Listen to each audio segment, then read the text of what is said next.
విద్యుత్ సంస్థల ఉద్యోగులు, ఆర్టిజన్లు, పెన్షనర్లకు ఈ ఏడాది జనవరి 1 నుంచి అమల్లోకి వచ్చేలా డిఏను పెంచాలనే ప్రతిపాదనలకు రాష్ట్ర ప్రభుత్వం ఆమోదం తెలిపింది.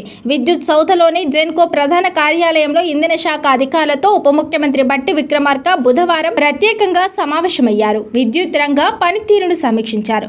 వర్షాకాలంలో శాఖపరంగా సన్నద్ధతపై చర్చించారు. ప్రణాళికను అడిగి తెలుసుకున్నారు. అనంతరం పలు సూచనలు చేశారు. ఈ సందర్భంగా విద్యుత్ సంస్థల ఉద్యోగులు, ఆర్టిజన్లు, పెన్షనర్లకు డిఏను 17.651% నుంచి 19.272% మొత్తంగా 1.621% మేర పెంచాలనే ప్రతిపాదనలతో పాటు జనవరి 1 నుంచి అమల్లోకి వచ్చేలా డిఏను పెంచాలని అధికారులు చేసిన ప్రతిపాదనకు డిప్యూటీ సీఎం బట్టి విక్రమార్క ఆమోదం తెలిపారు. డిఏ పెంపుతో ప్రభుత్వంపై నెలకు సుమారు 9.35 కోట్ల అదనపు ఆర్థిక భారం పడనుండగా మొత్తంగా 70,804 మంది సిబ్బంది, పెన్షనర్లకు లబ్ధి చేకూరనుంది. ఈ సమావేశం అనంతరం డిప్యూటీ సీఎం బట్టి విక్రమార్క మాట్లాడుతూ వేసవిలో విద్యుత్ అంతరాయం లేకుండా చూసిన అధికారులను, సిబ్బందిని అభినందించారు. రాబోయే 10 ఏళ్లలో అంటే 2035-36 నాటికి విద్యుత్ డిమాండ్ 34,137 మెగావాట్లకు చేరుకుంటుందని, ఈ ఏడాది నమోదైన పీక్ డిమాండ్ 18,548 మెగావాట్లకు